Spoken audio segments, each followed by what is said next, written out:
Hello, everyone. Welcome to episode 8 of Mental Spelunking. In this episode, Alice and I discuss how you can lean into your intuition more, the different layers of success, the winding road of personal growth, how we are controlled, my wife's obsession with Halloween, and the awesomeness of the Wheel of Time book series. We hope you guys enjoy listening to this as much as we did recording. Okay. Hello, everyone. Welcome to the 8th episode of Mental Spelunking. Which is quite amazing. We've made it to 8 episodes, which is pretty awesome. We've had, I've had a couple people actually watch or listen to all 7 previous episodes, which is also pretty amazing when you think about it, that someone's taken probably 10 hours of their life and have listened to what Alice and I had to say. At the end of the day, I think we're both eternally grateful to be doing this. We both get a lot out of it, and we're just really appreciative that we can continue to do this with everybody. I just want to kind of start off, Allison. Like, how's it going? Like, you're moving soon, so how's it feel? How's Michigan? How's everything kind of going? Mm, It just hit me about 12 hours ago. Yeah, that I am moving. I know it sounds wild because I've known this for a really long time, but I hadn't felt it until 12 hours ago.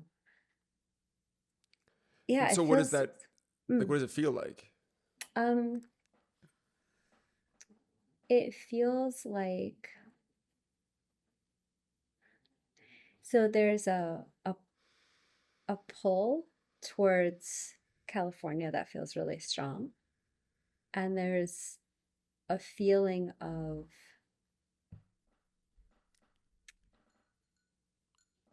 it's hard to have it feel complete here. So it doesn't yet feel complete in Michigan. So that's a little bit interesting. And I would like to be, when I'm in California, focused there. So a lot of the effort has been to find a way to have at least Michigan feel complete without me. Mm-hmm. Yeah, it's an interesting feeling to leave something.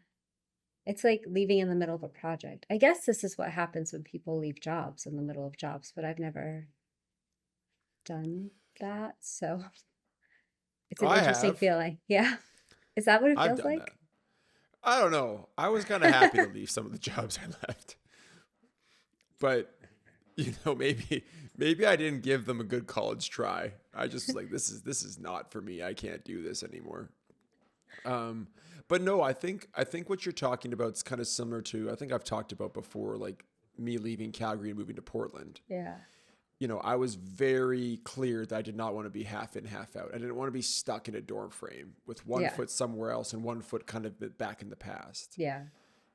And much to the chagrin of my wife, and I've talked about this before, but you know, I was very clear that I wanted to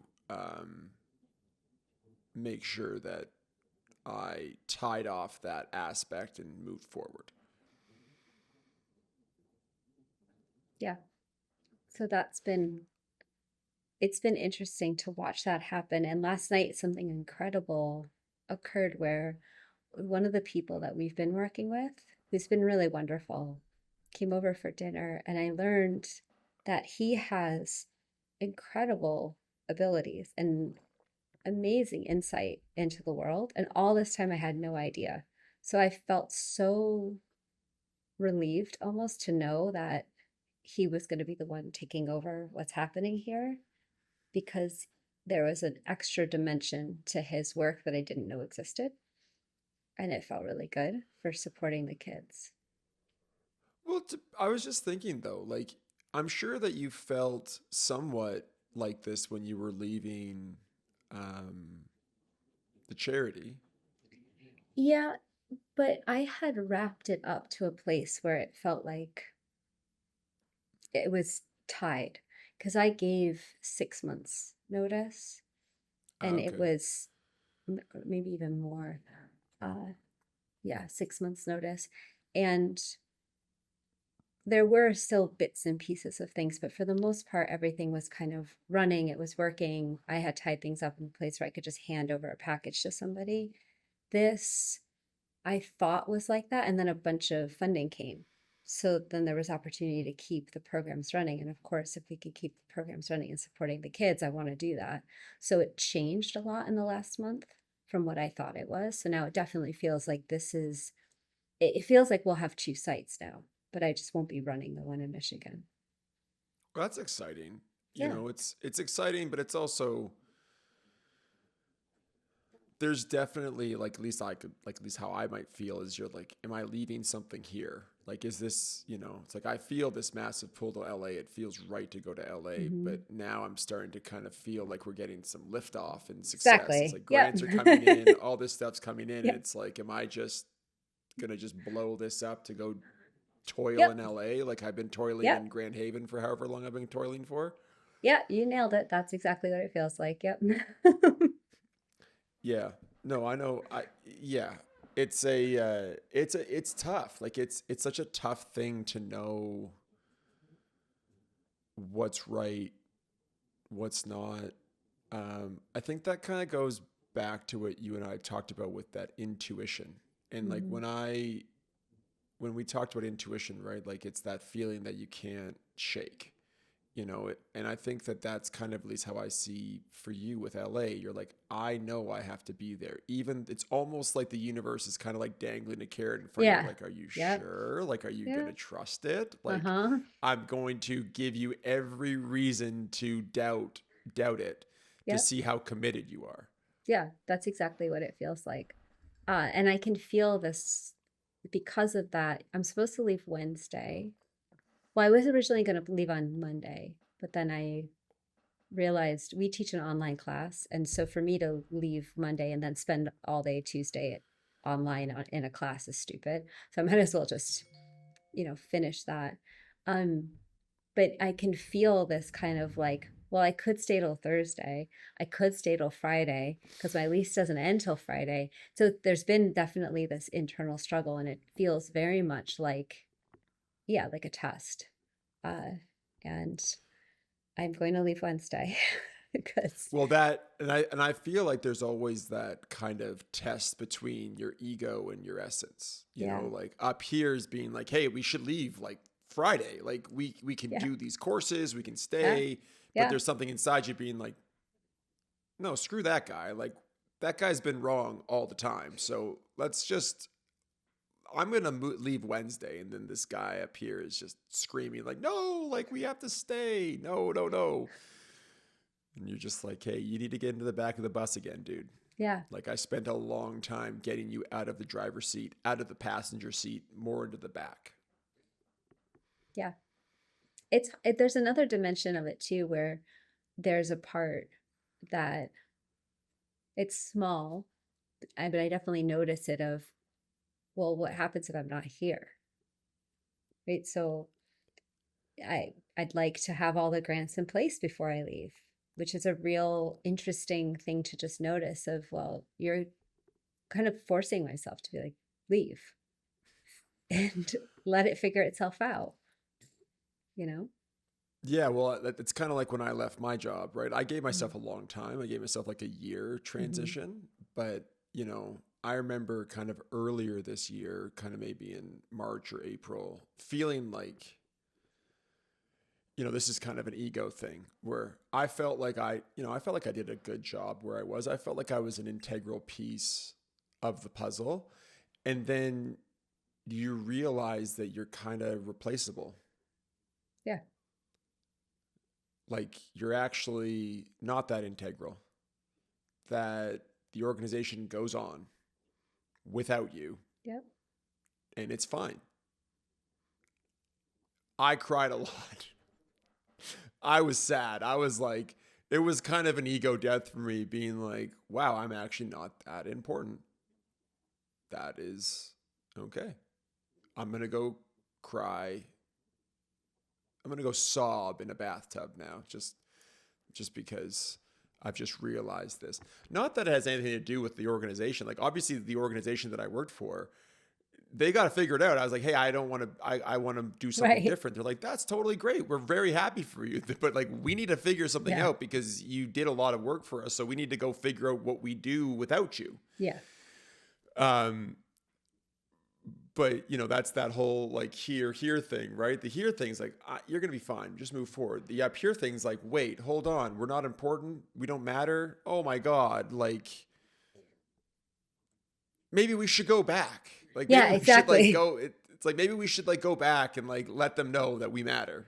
Yeah. It's like no, but I yeah, no. wonder, It's sorry, Liam, as you're saying this, I wonder something, which is it feels like to me, if you're in a position where you're working and doing something that is sort of task based, that it is possible to swap people in and out.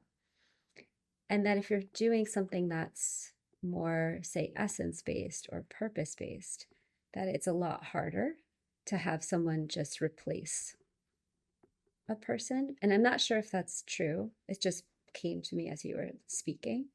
And I wonder, what do you feel about that?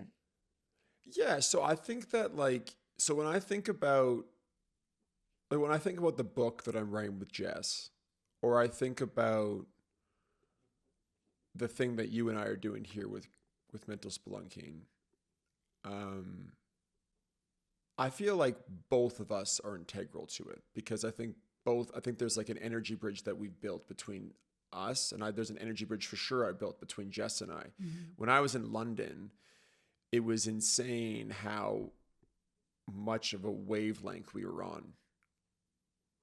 And it was insane like how from like a creative standpoint we were so in sync that like it's like it can't really be a coincidence because this person lives in London. I'm meeting this person for the first time ever in my life, and it just made me believe like how connected we can be if we choose to be. Mhm. I think that's the same reason why I think when you think about like entrepreneurs and when they start these businesses, right? Like, you know, there's a reason why when like the founder of some of these businesses goes away, like how they flounder, right? Because you've lost, you know, like there's always going to be people who are technical, okay? Like you're always going to find people who can kind of they can screw in the bolts and build the whatever, but it's rare to find creative people, like truly visionary, truly creative people. And I think that that's kind of where you can say, well, you know, when you look at some of these very successful organizations and whatnot, or even if you look at like, um, you know, like world leaders or speakers, like Gurji for, or like Paramahansa Yogananda and whatnot, right? It's like when Paramahansa Yogananda died, and he runs the Self Realization Fellowship in Los Angeles, right? Like, I'm not saying that like it's bad now, but it doesn't have the same like oomph because like Paramahansa Yogananda is gone, right? It's no different than like Buddha, right? Like when Buddha died, right? Like yeah, Vipassana was there, but it didn't have the same effect, right? Because the guy that created it is dead. So I don't care if you've been taught it; it's different now. It's not the same like energy, you know, vibration. So I think that when it comes down to being like truly visionary, creative, especially when it comes down to the two people or three people that are working on it, right? You know, I think that there is an energy bridge built, and yeah, I think that there are certain things where they just like kind of go away when one or two people decide to leave. You see with bands too. Mhm. Like you see it like when like a guy in a band leaves, it's like the band kind of goes away. And then when that guy decides to like come back, it's the band kind of like gets reinvigorated. Mhm. Like you kind of see that with lots of bands, right? Like where one main guy leaves, and like look, you use like NSYNC for example, right? Like there's only one guy in NSYNC that had a successful solo career. Now you could chalk that up to a lot of different reasons, but like you kind of wonder like, well, was that the creative mind behind a lot of the stuff? Like was he the guy, you know, driving the Mhm. lyrics, driving the sound, etc.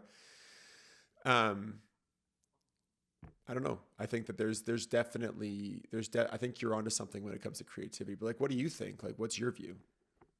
I mean, it feels like it has to be that when we're sharing the gift that's true for us, that it's ours to give and that it's not replaceable or certainly not easily replaceable by somebody else.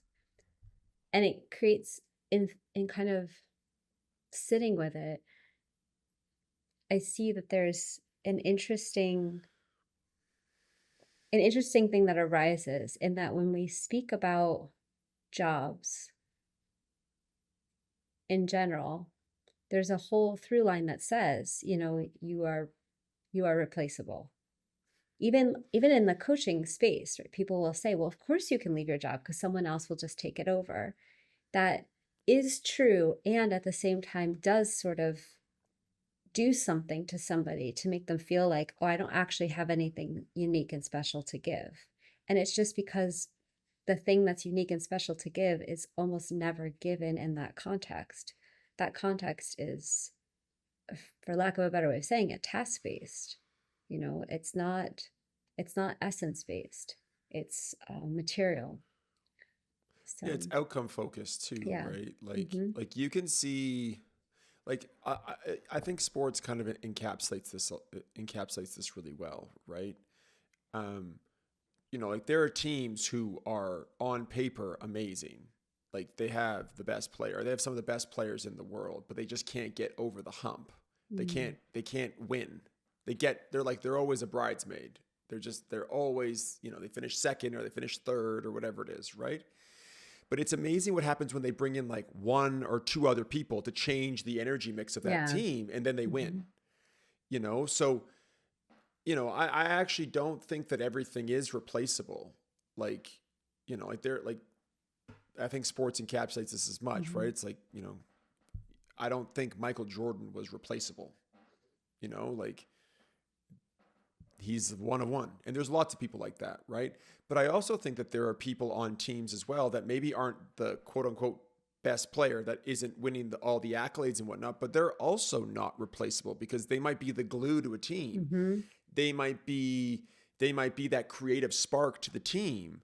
They might be like, you don't know what they are, right? And you see this in companies too, right? I'm not saying that the CEO has to be the guy. Like Mm-hmm. for all like if you have like some guy that's on some corp dev team, but he's super creative and you bring him in and he helps reinvigorate this company or he changes the energy of the company or Mm-hmm. whatever it is, right? I think it goes back to what we were talking about a long time ago with leadership and children. You know, we have this defined view of leadership, which is like being the president of the United States or, being a 4-star general or Mm-hmm. being the captain of your team. But that doesn't mean that you have to be that kind of leader, right? Like you can be a leader in a small setting, you can be a leader in a big setting, but there's different areas that people can really thrive in. And we don't need to pigeonhole people saying that, well, this is the only way that you can lead. Like if you only lead in a small way, well, that's not as I would say impactful as leading in a big way. I think at the end of the day, everybody's here to have an experience, right? So it's all great for people to be a 4-star general and be, you know, General Patton in World War II and, being like regarded as this great person. But I also think that, you can find leadership anywhere. You could, it could just be you like giving a helping hand to someone across the street, or it could be you, saying, oh, you've got less groceries than me. I've got like 400 items. You've got two. Why don't you go ahead of me? Because, and then I'll go after you. Like little things like that, Yeah. that I don't think that, I think that people kind of forget, but we tend to cling as a society to like big accolades. And that doesn't mean that that's the only way to do it. Plus, I think it creates something that you have to strive for, which I just Yeah. don't think that that's the right thing either. Mm-hmm. Yeah, what you're describing is leadership by being, just Yeah. simply being. Yeah. Someone asked me the other week about whether it was a general question that was posed, whether someone would prefer to be successful or fulfilled, or if there's a difference between the two, or how they think about them. And something about the way you just said that about striving made me think of that question about success and fulfillment and Well, whether what do you they're think, Allison? together. I was posing it to you, but Well, yeah, okay. I think that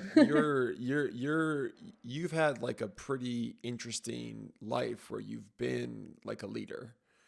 You've been a thought leader in like a space. You've ran a charity. You've had to like, manage people and donors and all that kind of stuff. Like, what do you think? Like, I know you posited it to me, but I'm kind of more interested in what you have to think. Well,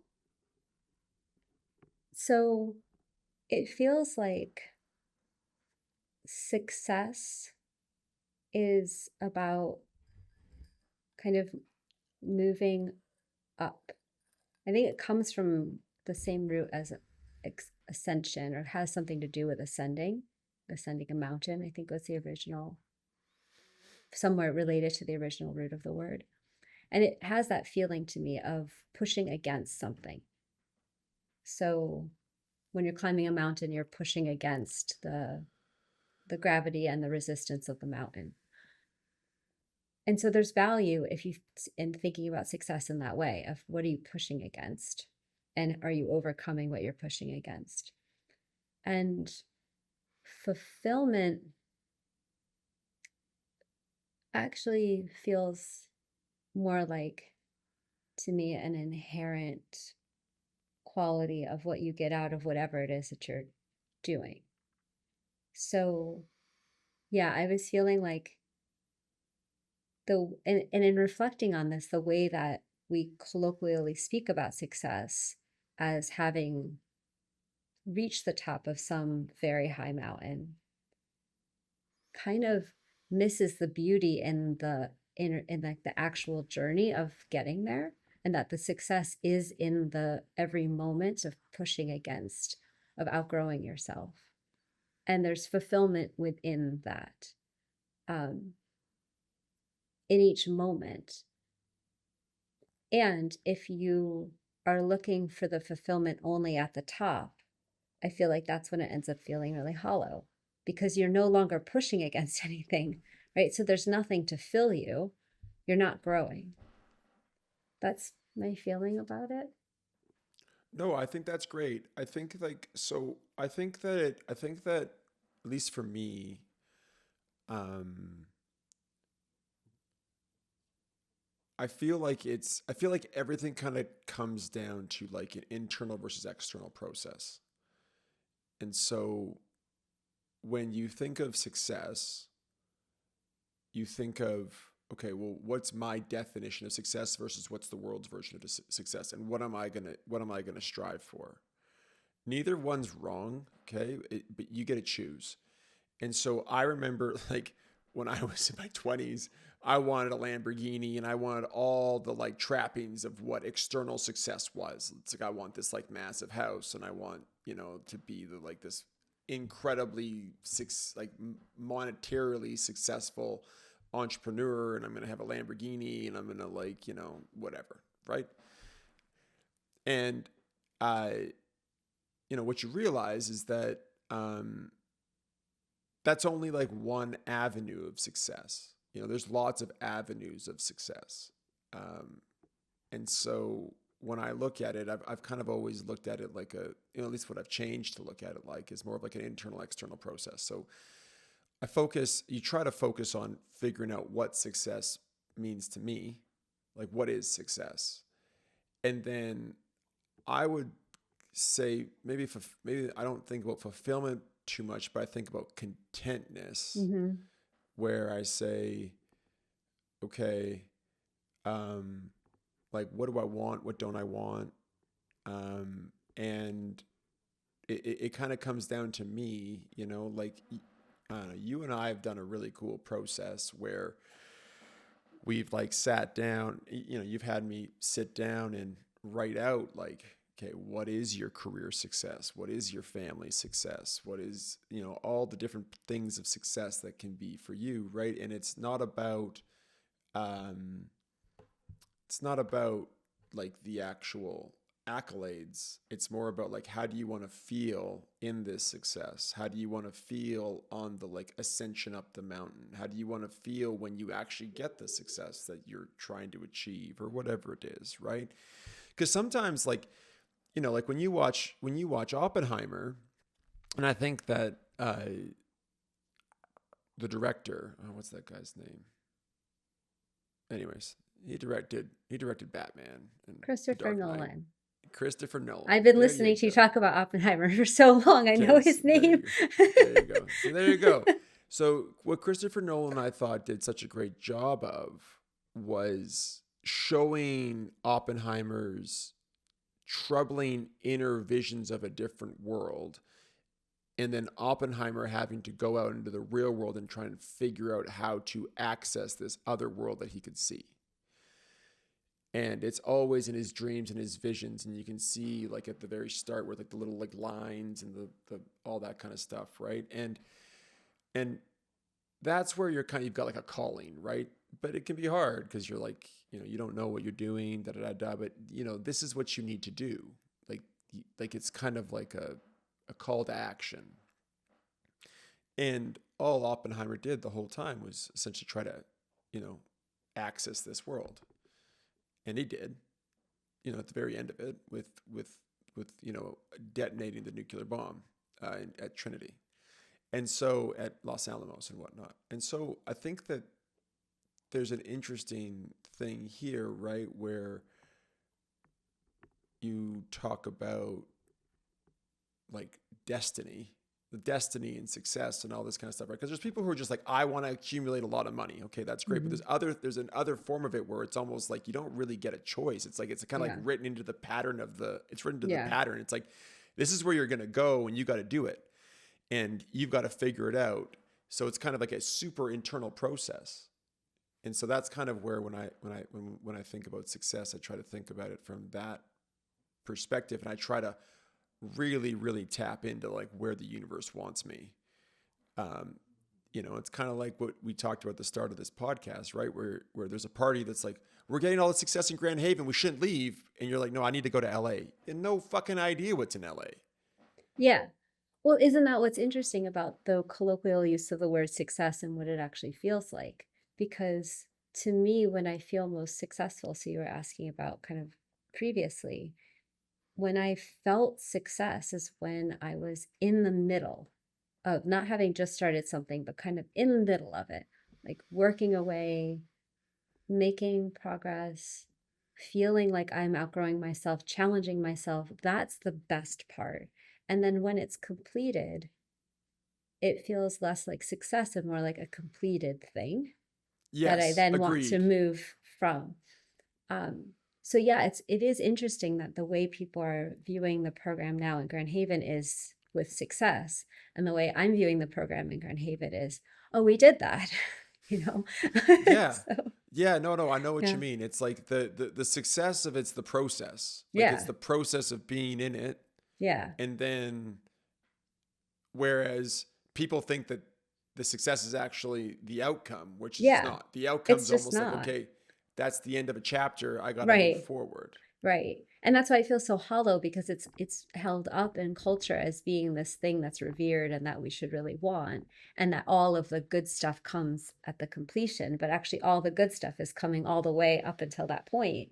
And then that point, it marks the beginning of something new and the end of something that's finished.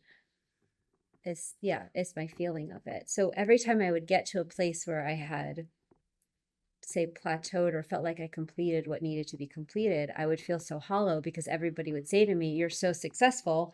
And I would go, "But I'm bored now. This is actually boring."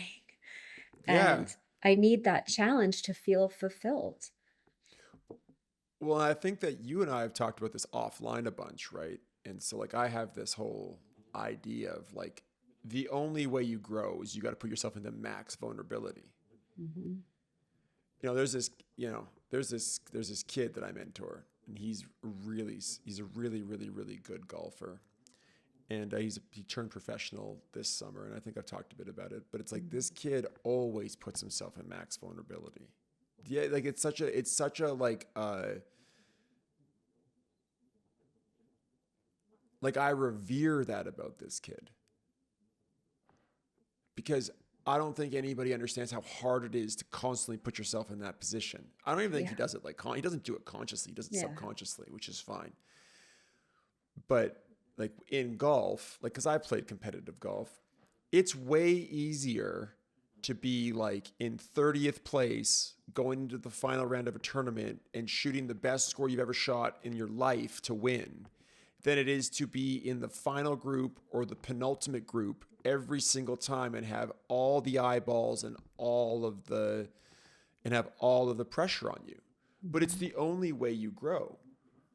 Like, if you think about the best golfers of all time, you know, they became the best golfers of all time because they put themselves in max vulnerable spots all the time.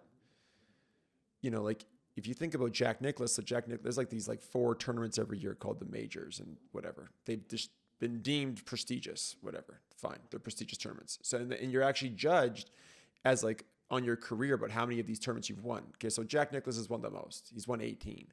But here's a crazier stat: he has finished second in those tournaments 19 times. A lot of which losing by like 1 shot. A lot of Mhm. which being in the final group.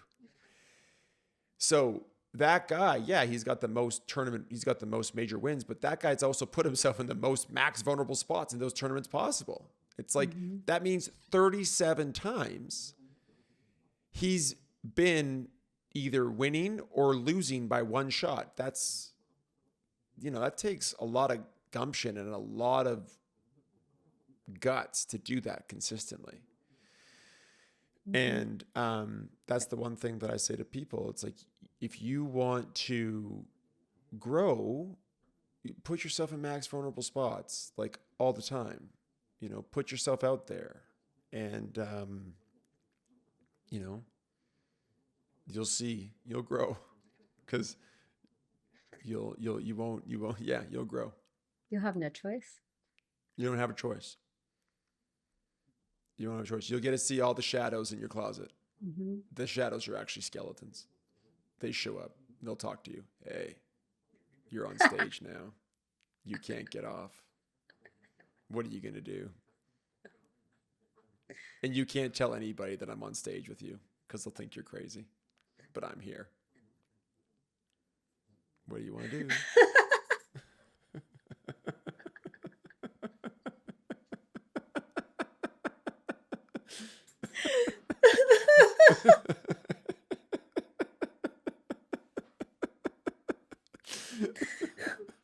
Oh my gosh, that's brilliant. I'm gonna imagine that as I drive to LA. Because it does feel like going to LA is that, right? There's nothing when I made the choice to move, it's not like there was business or I knew anybody.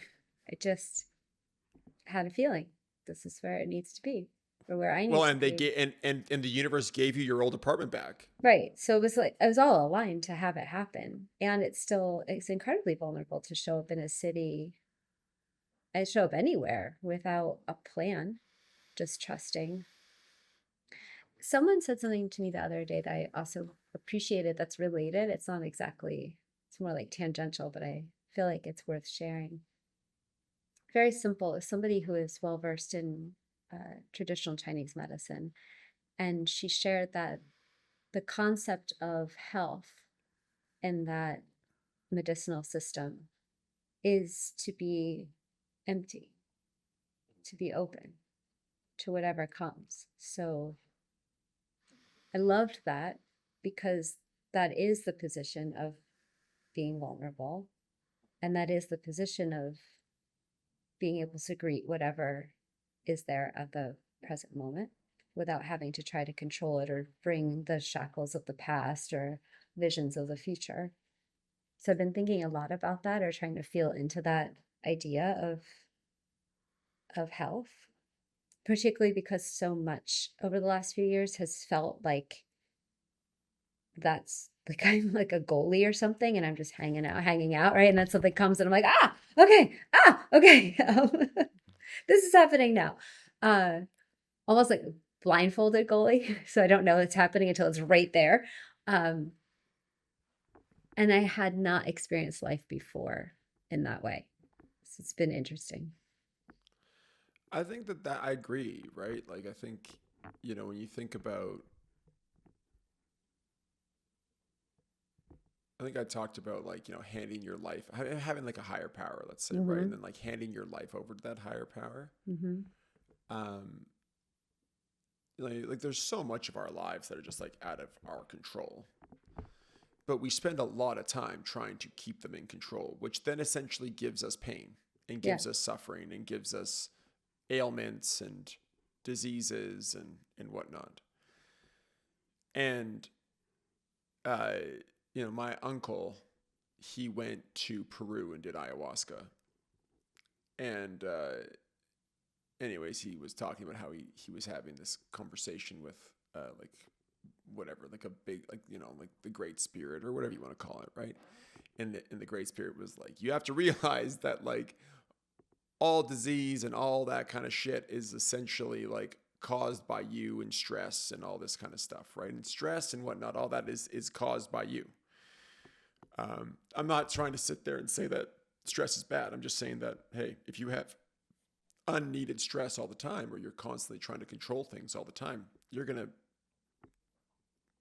put yourself at a higher probability of being hurt or being in pain. And then it's very interesting what you see what society does is that when you're in pain, you're not supposed to be in pain. So they're like, here, take this drug to not be in pain. It's like, no, the pain is actually like it's like a reflection of something. Mm-hmm. But okay, yes, please just turn that off. And then people wonder why. They're like, man, like I have all these diseases. It's like, yeah, well, you've been, you know, not listening to your pain for 25 years. Like, what did you expect? Um, but yeah, no, I think that I think that what the traditional Chinese medicine lady is saying, it's like, yeah, if you're just a vessel and you're open, and you're present, uh, and like if you layer in the higher power thing, right? It's like, hey, look, like there's so much that's out of my control. I'm going to hand my life and will over to you. Like it makes it a lot easier to be present. Mm-hmm. It occurred to me that our obsession with information and what we call knowledge, but isn't really knowledge, is just factual information, is a form of control that then causes us stress, right? A need to know, a need to be informed is control. Because otherwise, why?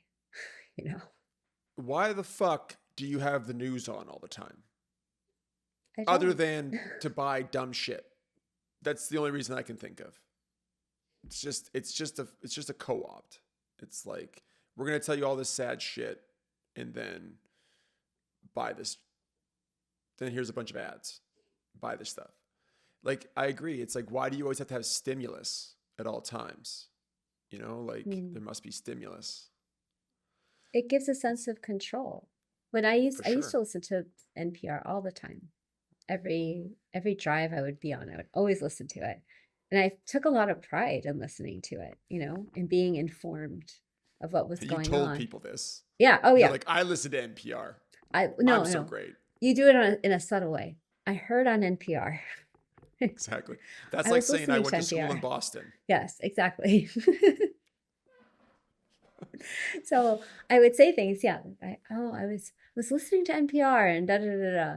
And I did feel a sense of control because I felt like I could predict, right? I had this illusion that by knowing everything I could possibly know about what was happening right now, which of course you don't know from listening to any news source because that's not possible for them to report on everything that's happening right now. Um, but I was under the impression that I knew all of this and therefore I would know what was going to happen tomorrow, right? I could have an informed opinion about what was going to happen tomorrow or next month or who was going to win an election. And that made me feel safe because I knew. And all of that was an illusion. That was really interesting to recognize. And it definitely contributed to an enormous amount of stress and an enormous amount of energy loss in that whole game that I was playing. Very interesting.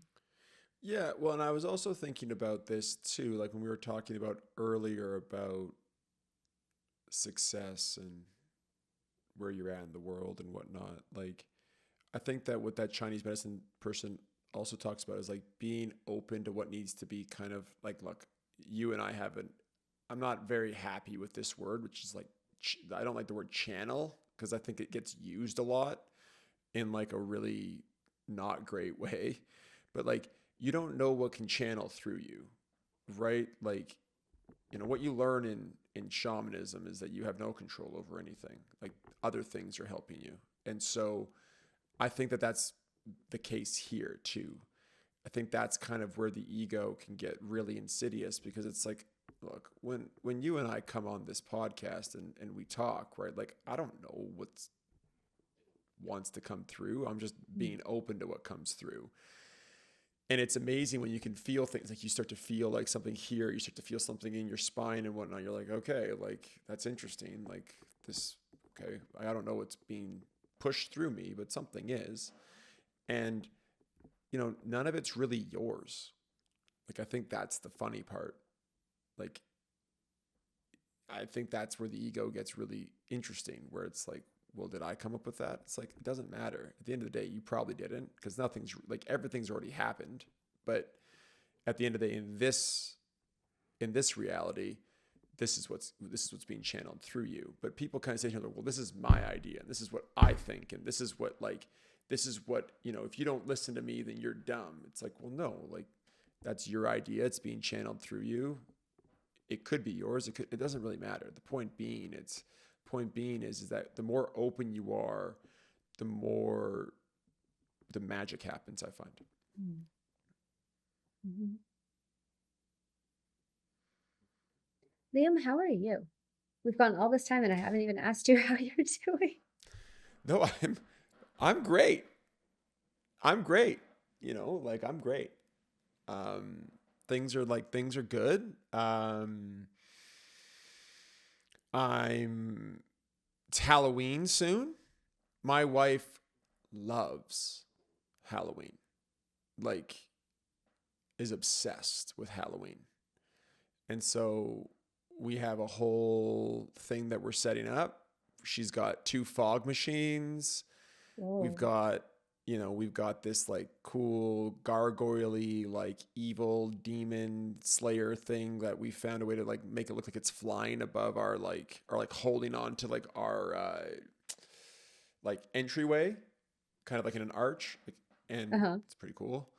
Um, she gets like dressed up. She's the kind of person with Halloween where like we have no blow ups, nothing against the blow ups. We just like we want it to look scary, and it's actually nice. So I don't know if I've talked about this on this podcast before. If I have, you guys can fast forward the next 2 minutes. But my wife has there's this lady that um, lives in Calgary, and she's obsessed with Halloween. Katie's like, she's my like spirit animal, because we used to go and like drive past her house every year, and it was the best thing ever. Was she was out there, and Katie's like, stop, I need to go meet this person. And like she like ran out there, and she's like, you have no idea, like I love your house, like I get so many ideas from it. And this woman's like, cool, that's great, appreciate it. Woman's like, who the fuck is this woman? Yeah, running up to me like. And anyways, and so then they moved, and then Katie got really upset because she's like, "Oh my god, this person leave Calgary?" And then they moved over one street, so we went past the house last night, and she's like, "Look at how cool this shit is! Oh my god!" And I'm like, "It's awesome." So it's really nice to see someone be that excited about creative endeavors. So it's Mm-hmm. fun. I'm not going to tell you that I'm excited to set everything up. It's not fun when you're setting stuff up and it's cold and you're hammering shit in and you're like hoping not to get hurt. But when the final product's up, you feel so amazing. So it's Feels so outside? amazing. The decorations, Outside. okay. Oh yeah. All outside. Okay, so what's it look All like outside? What are you doing? okay, so we've got like a graveyard on one side with a bunch of skeletons, and she put a bunch of like cobwebs around them. Then we're gonna get some uplighting to like make it look really creepy. Then then we've got this coffin that my mom's boyfriend's office kind of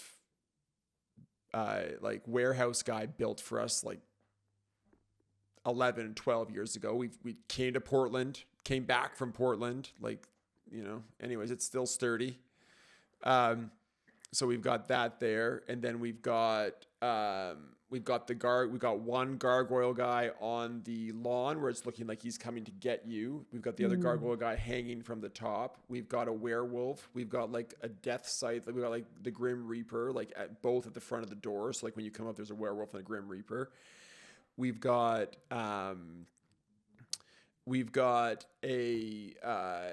this like death boat where it's like, it looks like the kind of guy that would be in the underworld. Like there's like when you go to the underworld in like the Greek mythology where like you have to like take him across like the river or whatever it is. And he's on top of an old dog kennel. So it looks like it's like a floating thing because we have smoke coming from behind him. So yeah. Wow. Do people come? Is it an attraction that people are going to come to? No, so we live in a neighborhood where there's lots of kids, which is great. So we'll probably get like 70 or 80 kids. Whoa. But whoa. Yeah. Like 70 or 80 kids, which is nice. That's so fun. It's so fun. And Oh Katie dresses up as gosh. Katie gets face paint on and dresses up and she gets super scary. And we've definitely had it where like kids are like so afraid to come and the parents are like, this is so amazing. Like, this is so cool. And we've got all these different uplighting everywhere so we can make it look really eerie and creepy. So, yeah. That is so fun that it's open to the kids for that. Oh. Yeah, that's what Katie does. Katie struggles. She's like, I don't know which one I like better, Halloween or Christmas. She like loves Halloween. That is so fun. There was a house growing up. I'll see if my mom can go buy it and take a picture to send it to Katie. We called it the Christmas house, but they went all out for every holiday. Like they would have like not tours because I guess it was tours. They would create like a maze, a path in the front of their house so that you could go through it and it would be open. It's really kind of them now that I think about this. It would be open after dark for all the holidays. So at any time you could just go and wander through their front yard. And it was so elaborate. It would put Disney to shame what these people would do. The whole house, and it must have been a 3 or 4 story house. It was huge, old, like old New England house. Mm-hmm. And the whole outside of the house, the whole lawn, there wasn't a part of it that wasn't thoughtfully put together. And it was different every year from what I remember. So it wasn't even the same. That's the impressive I don't even thing, understand how this happened, Yeah. That's like the lady that Katie like fangirls over. Like every year's a new theme. We met her husband once because Katie thought it was the husband because he was outside and Katie we went up there on Halloween. We're like, oh my God, like we love your house. And he's like, yeah, I had nothing to do with this. It's my wife. I was like, this is great. I know this guy, and I understand stuff. We should go bowling. The same heart. Yeah, exactly. We're here. We understand. Like the only thing I've said to Katie, I'm like, we can't get a storage locker. I'm not spending $300 a month to house stuff poorly made from China in there. Like, we're gonna do we're gonna have the clothes closet rule where it's like if you buy something new, you got to get rid of something old. Yeah. And there's and my wife is a hoarder. Like we have this one thing. It's rusted. It's falling apart. We don't use it anymore because of that reason. And I'm like, hey, we need to get rid of this. She's like, well, I might repurpose it. No, I've heard that before. I know what that means. That means that you're just gonna like collect dust in our garage. We have to get rid of it. Or the even scarier ones, like I'll put it on Kijiji. Kijiji's like Craigslist. Oh. I'll put it on Kijiji. No, I know you won't. I know you won't. We're getting rid of it. It's going to Goodwill or the garbage. So I appreciate that my family's like that. Oh, what do you mean? Like they're like they hoard? Oh yeah, my dad's side of the family, they keep absolutely everything. And it's been so advantageous for our classes with the kids because my Oh aunt will yeah. send me boxes.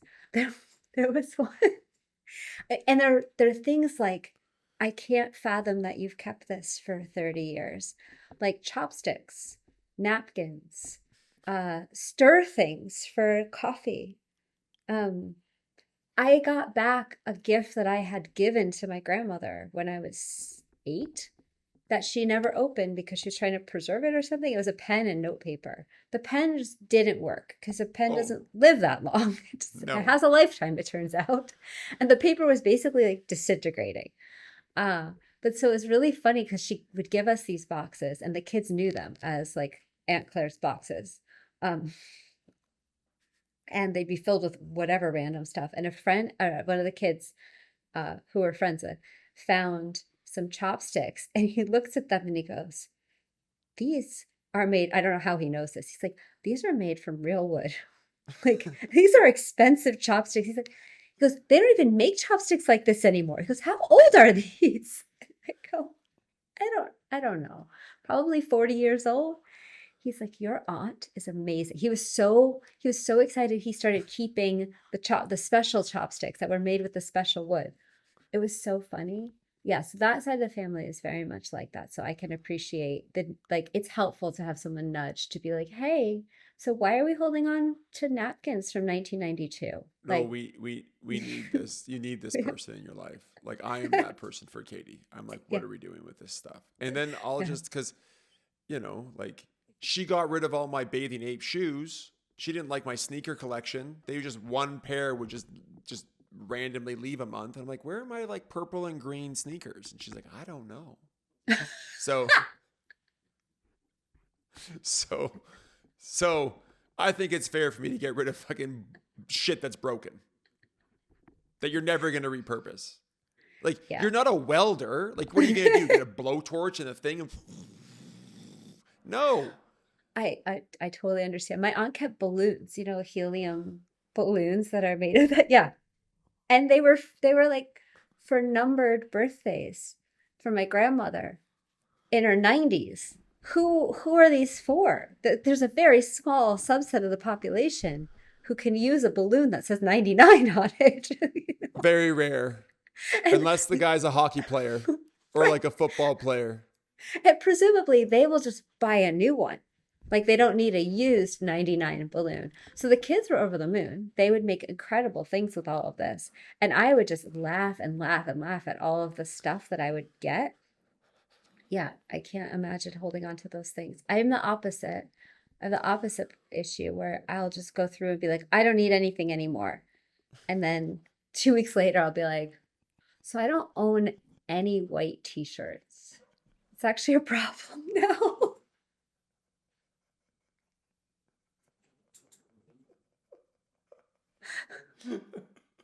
That's a true thing that has happened. It's Or like like, your whole motto is like this has to fit in my Jetta. All my yeah, shit has to fit in my Jetta. If it doesn't fit in my fucking Volkswagen Jetta, I can't fucking no. it's just No. no. But yeah, that did happen. I got rid of so many with just one day. It happens pretty often. I'll just be like, none of this makes any sense anymore. And I will give it all away or sell it or whatever has to happen to it. And then I'll just wake up from that moment and go, oh my gosh, so don't own any pants. I got rid of all my shorts one year. So I just I haven't had shorts for like 10 years. Isn't it like hot in Grand Haven in the summer? No, it's not. I Is it think muggy? people who live here will tell you it's hot. I did buy a pair of shorts first class. Uh, that they were like a Goodwill pair of shorts that I will give back to Goodwill before I leave. I wore them twice. Fair It's just enough. not that hot to me. It gets in the 90s and humid, but that's like t-shirt and pants weather. I feel like you're like me. Do you like run cold? Yeah, I run cold too. yeah, I run cold. yeah. I would die But in Calgary. you wouldn't die. You'd be fine. I need so many layers. As it is, I'm wearing when I have to go outside here. I think it's 55 today. There's already 3 layers underneath this shirt. there will be a sweatshirt and a jacket and a hat, and then I might be all right. I'll say this: I'll take cold over Mm. hot all day. You know, once you're naked, you can't do anything about it. If it's that hot, you're kind of screwed. Like at least with cold, you're like, okay, I can just layer up and I'll be okay. People say that, but okay, not true, because if it gets all the way into you and you can't get warm again, which used to happen to me a lot in Montana, it's awful. Like no matter how long I would stay in a shower, I couldn't feel warm again. I've never been so hot that I couldn't cool down. Fair enough. Fair That's enough. just me though. But in So any there is a case, question yeah. that I've been really wanting to ask you for a bit. I want to Okay. know where you're at in the Wheel of Time. I am on the third book, probably 200 pages from the end of the third Okay. book. It kept me up last night until 2 o'clock in the morning. So cheers for that. So I think we've been wanting to talk about the Wheel of Time, but I'll let you do it because you told me this offline that you want to talk about the Wheel of Time. So what do you want to talk about? You let me know. Where do you want to start? Because I could talk about anything in the Wheel of Time, but you where do you want to start? Okay, maybe we should start with what the Wheel of Time is. Sure. You want me to talk? I can go with that. You Yes. want me to go with Yeah. that? Yeah. Okay. Like let's So contextualize it a bit. let's contextualize it. Yeah, we're not very good at that sometimes. We just I fucking know. start going. People are like, I had a friend of mine. Be like, can you guys do like a video? Can you do like a start to the video of like a table of contents? Because half the time I have no fucking idea where this is going. I'm like, fair enough. That is a fair, like, that's like a fair piece of advice. So we Yeah. started doing that. I started the first one we did one for was episode 5, I think. Episode 5. Um, and it took me 26 takes to do because I was like it's hard. It's It hard to is do it. hard. I know. It's hard. And so anyways, so we'll give some contextualization to Wheel of Time. So Wheel of Time is a book written by Robert Jordan. It's a fantasy epic. It's 14 books. I'm on book 5 right now. I'm on book 5. I had to have a really big head start on Allison because I don't read that fast, and I knew Allison could probably read these books really fast. So I need to make sure that I have a decent amount of head start because if she gets ahead of me, she'll just stop reading until I catch up. It's So I got true. to keep going. And so it's like a fantasy epic. It's very intricate. It's about this guy named Randall Thor and his friends Perrin Ayabara and Matt Cathon and Egwene Alvir and Neneve. They're all from this place called Two Rivers. And I'm not going to tell you more of like the story, but essentially how the story starts is all these people live in this area called the Two Rivers, which used to be a really, really, really old kingdom called Mantherin. And it's about a man named Randall Thor and his kind of hero's journey, along with what happens to the world as you kind of race towards the last battle, which is the battle between the Dragon Reborn and the Dark Lord, or like whatever.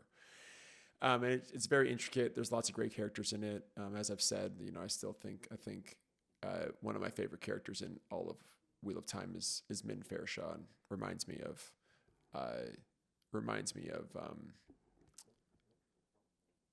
Allison. And there's a lot of other great characters that remind me of other people in my life, which is really nice.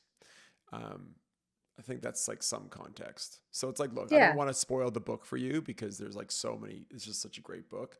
I would recommend you read it.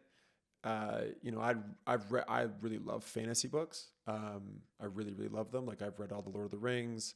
I read all the Dune books. I read all the Game of Thrones books. I read all of the. There's another book that I read that's done by Brandon Sanderson called. Anyways, I can't remember it right now. It's about this girl named Vin, and anyways, doesn't matter. Read those books, and now I'm reading Wheel of Time, which is great, and I'm on the 5th one. And my wife thinks I'm really funny because she's like, she's like, I don't think she realized she married like a really big nerd, but like I am a super big nerd at heart. And she just laughs at it. So, anyways, there's the context. That's great context. So, thank you. Hold on, these are hurting my head. My context is that I typically haven't read fantasy books. So I may have read part of The Hobbit one time. I read Dune because you suggested I read Dune, but only the first one. Would you like And Dune? yeah, I did. What I find that Dune was in parts really scary, and the Wheel of Time was really scary. The first one I couldn't read at night. So I What don't are you love being worried? Like a scared. Trollocs gonna come in, like steal you from your bed or something like that? I would have By the these way, yeah, dreams. yeah, They would find their way into my dreams, and then yeah. um yeah. And I the sense I had was that that first book was incredibly inspired. Like almost came out through that guy because of how scary and real and uh, You talking about lived Dune or you in. talking about Wheel of Time? Wheel of Time, sorry. Yeah, yeah, Wheel of fair Time, it enough. felt lived in. It felt like he had Yeah. experienced this and was writing from his experience. That's why it was so scary. The second and third are less scary. And Oh, and the minus the Sea of Channy, the yeah, domain stuff. that's like that's gross. That's like gross. Different. Fair enough. Yeah. Anyways, Um I had to skim that. So I've had to skim parts because they're either too scary or too gross. And I don't want to be infected with that. So no, thank you. that's fair.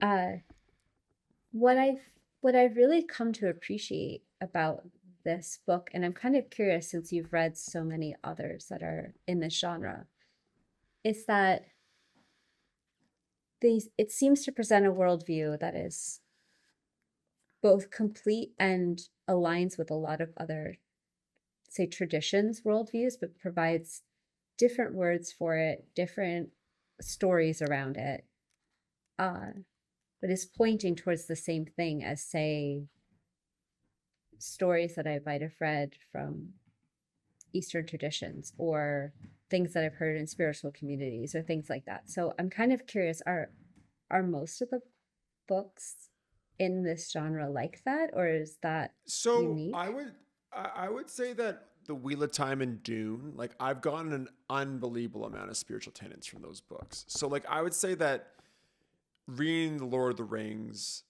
and those books, they're great heroes' journeys, and there's parts in those books that make me cry every single time I read them. Whether it's like when the Eagles come and save uh,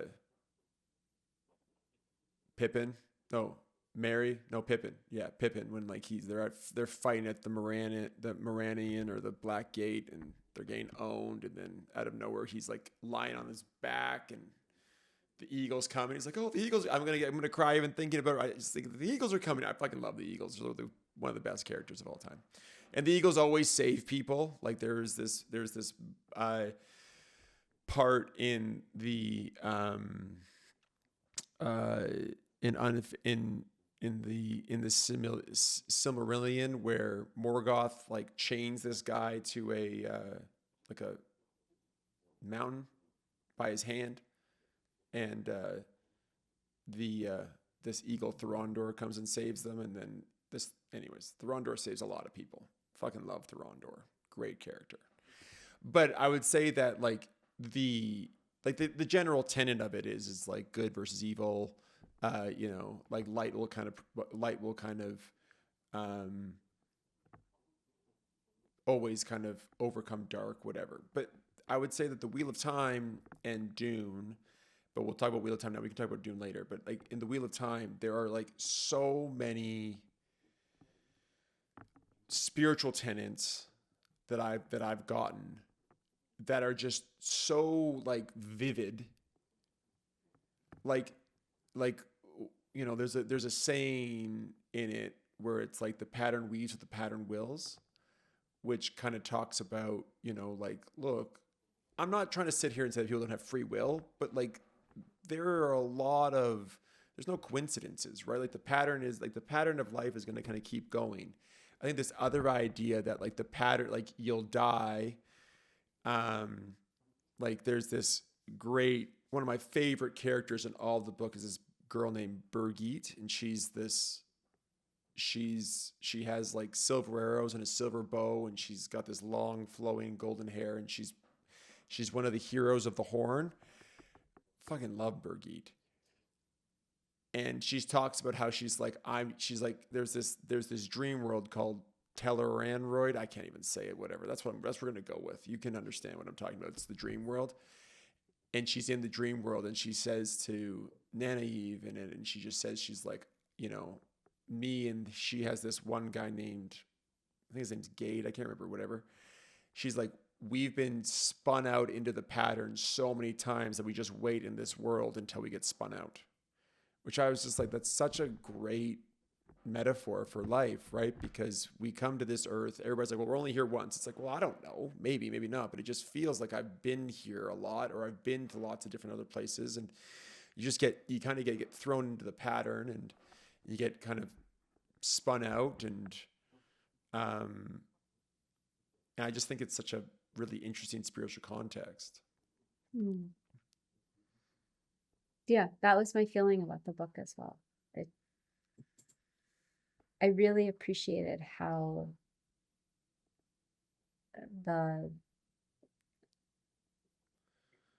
well it takes ideas from spiritual tenets and implements them in a way that makes them extremely tangible and very easy to comprehend. Like you were mentioning Min earlier. Min is one of the characters that sees things around people and doesn't quite understand. I think you mentioned this actually in a previous episode, but she doesn't. I did, yes. Yeah, she doesn't quite understand what she's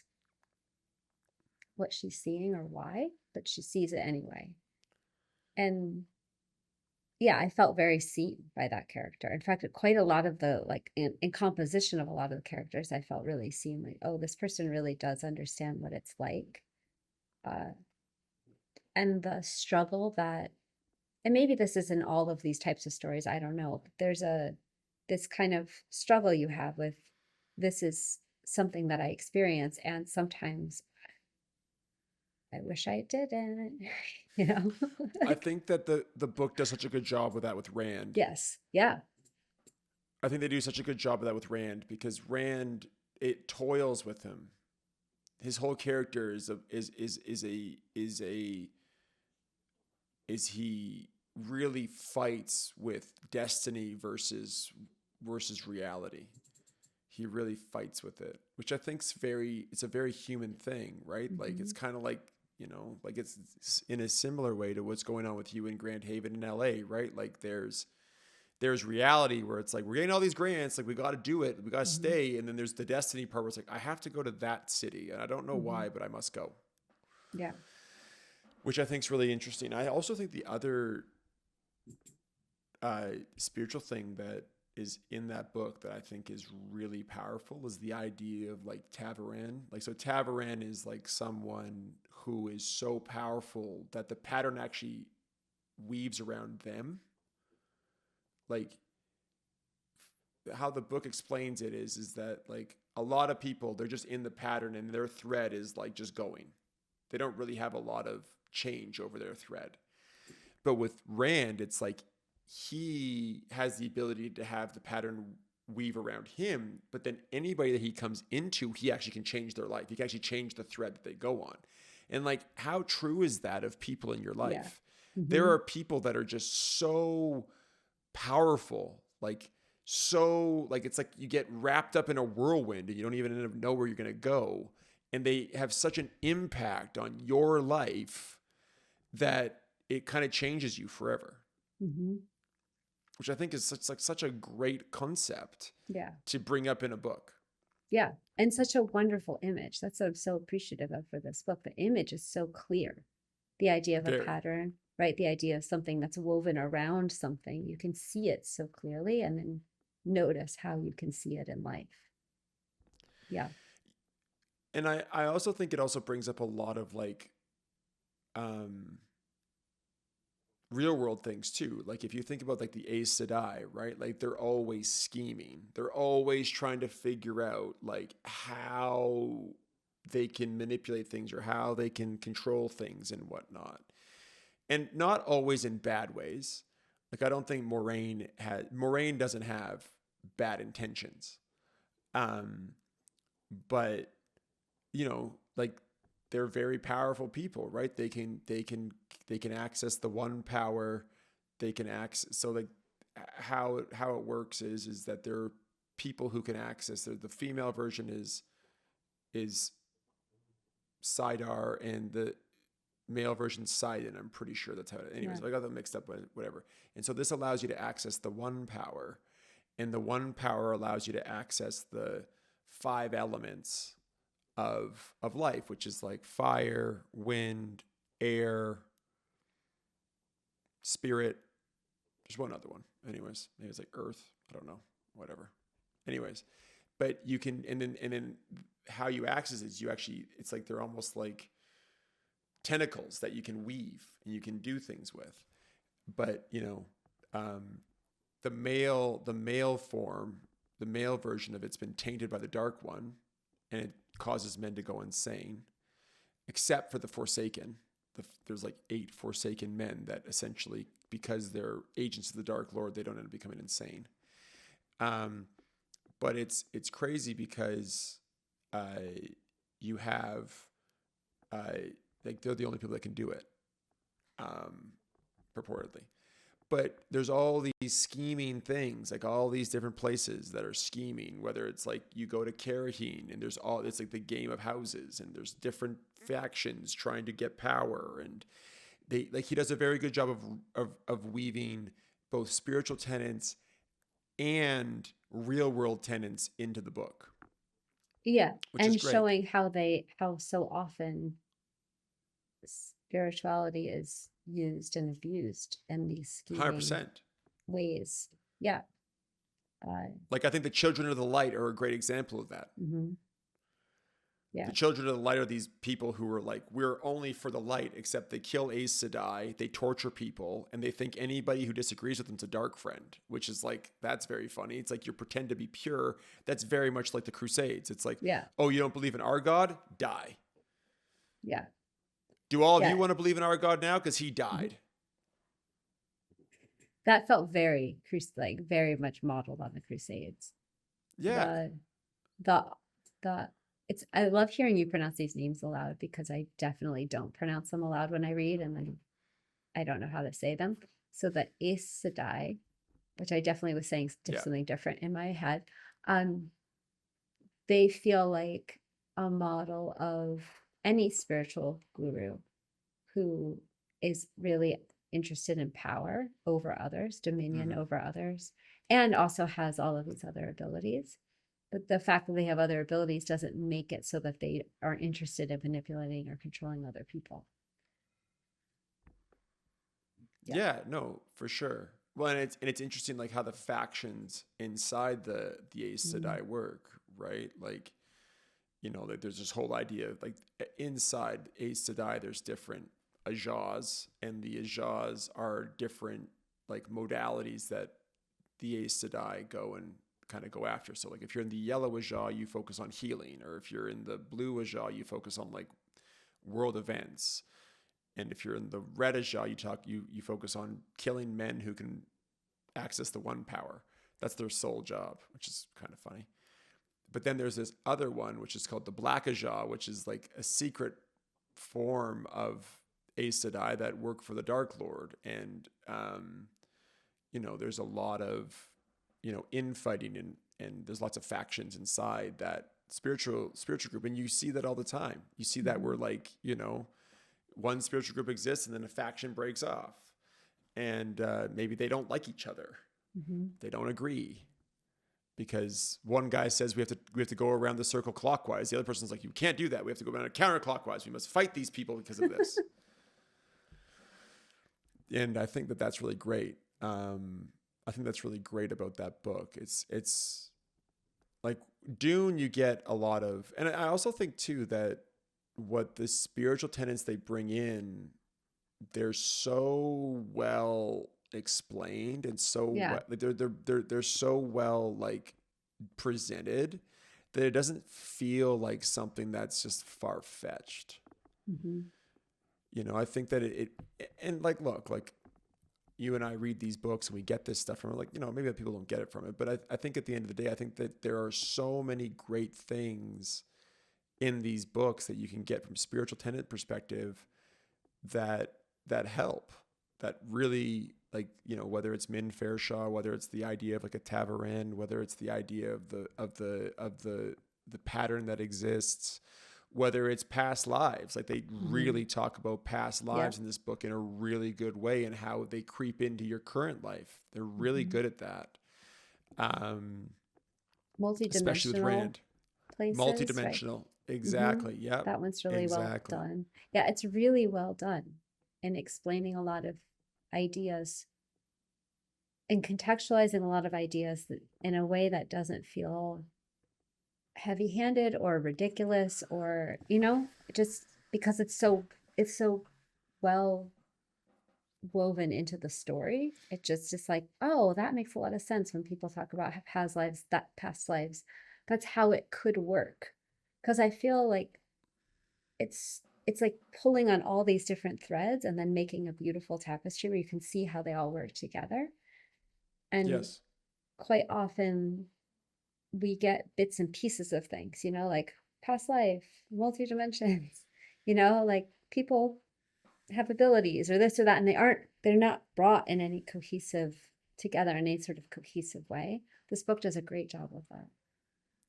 Yeah, like I love with Rand when he uses the one power, he's like, Mm. I don't actually know how I do it, but I know. Hmm. And then when I do it, I can't forget it. But I Yeah. don't actually know how I did it in the first place, right? And that's kind of tap into something way bigger than yourself, Hmm. um, because the struggle for men who can access the one power is that they're all killed, like, or they're all stilled, which is essentially a death sentence. Stillings where they can't access the one power anymore, and it's like a death sentence. And the reason for that is because when the last time they had to fight the Dark Lord and the Forsaken and whatnot, which was like in the can't remember what that war was called, but um, at the very end of it, when they were sealing the Dark One into the bore with a 13 Forsaken, the Dark Lord essentially like tainted Sidon, and so that any man who could access the one power, because before, like, the Aes Sedai were both men and women. Like the Aes Sedai symbol is two teardrops, one's black, one's white, and it's supposed to represent men and women. And now it's just a white teardrop, because what happened was that the men who could access the one power, there was the taint of the Dark Lord, and then the Dark Lord essentially made it so that all men went insane, and that's how the breaking of the world happened. Like essentially all these men just destroyed the world. So then going forward, the Aes Sedai were like, we must kill all men, or we must get rid of all men that can channel. But the funniest part is that the person that's going to lead you in the great battle and the last battle and the person who's going to lead you to victory is a man. So it's kind of a little bit of a paradox in a way. I was wondering if that positioning was a commentary on how, over the last however many hundreds of years, men who are quite powerful have taken that power and use it. That's not a word.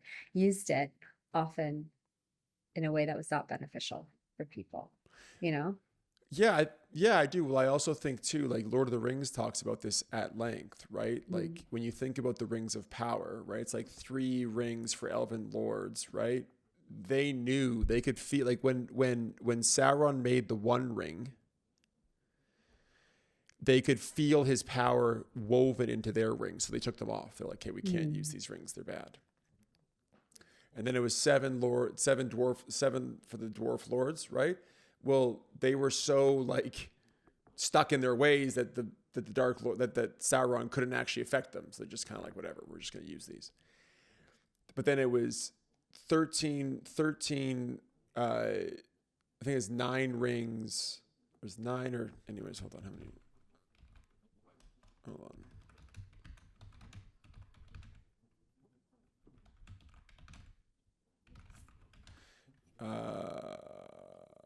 The 9, yeah. So it's 9 rings. 9 rings for the Lords of Men, like doomed to die or whatever it was. And essentially those rings corrupted men into becoming the Nazgul, which would just be these ring wraiths, which were just servants of Sauron. But it just shows you that like these men, they talk about it, like they talk about it in Unfinished Tales. They talk about it a little bit in Lord of the Rings about these men who just use these rings to like for corruption and power and whatnot, and then ended up being corrupted by the Dark Lord to become agents of his. And these, and even in Lord of the Rings, right, like the elves are just like, Gandalf's like, we need men to rise up, like we need them to take over, and then like Elrond's like, men, what of men? And like he's so like standoffish about even thinking that men could do anything of greatness. He was like, I was there, Gandalf. I was there at the battle under Mount Doom with the alliance of men and elves. I was there when Isildur cut off Sauron's ring, and we were there in the pit of Mount Doom. And I'm saying to Isildur, throw it in, like destroy it, like be over with it. We if we destroy this ring, Sauron's defeated. And he's like, no, it's mine. And he leaves. It's like, fuck. And then Isildur dies anyways, gets killed by orcs and whatever. So it just shows you like how tempting that power is. Yeah. Yeah. But then Aragorn comes and he's great and he like takes over and he's the man. But go on. I was just saying it's just an interesting commentary that seems like it shows up in a lot of books because it feels like it mirrors something that's happening in life about 100%. how men are touching something that maybe is greater than them and then using it in this way. And not that women maybe don't do it, but they do it differently. And that's kind of what gets highlighted, it seems like, in these stories. Yeah. Well, like if you look at the Aes Sedai, right, like they can't use the one power unless that they were like attacked. So they can't use it for their own, and then they have these things called the 3 oaths where they like one of the oaths is that they can't lie. Yeah. So it's really interesting because they, like they create all these rules and then they follow them, which is great. But, but the most powerful channeler of the one power in the world is